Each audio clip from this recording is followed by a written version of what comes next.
Araw Pilipinas, Fokus ng balita, inspeksyon ng Oriental Mindoro, LGU na nasirang dike, muntik harangin.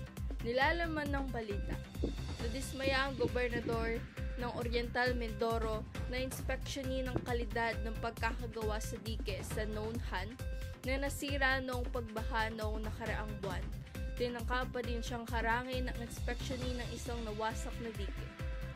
Protection sana sa baha ang itinayo na dike na itinayo sa Oriental Mindoro na isa sa mga flood-prone area ng nabanggit ni Pangulong Marcos.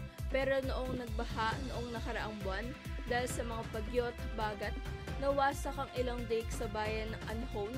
Kahapon, nag-join inspection ng Prevention Government at DPWH sa gumuhong flood control project. Dumako naman tayo sa mga pamprosesong tanong. Unang pamprosesong tanong, paano nakakaapekto ang nasabing balita sa ekonomiya ng Pilipinas?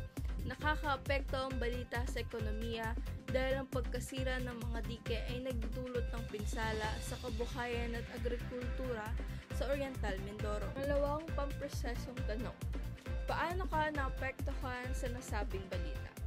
Naapektuhan ako dahil ipinapakita ng balita ang kakulangan sa kalidad ng mga proyekto ng mamamahan.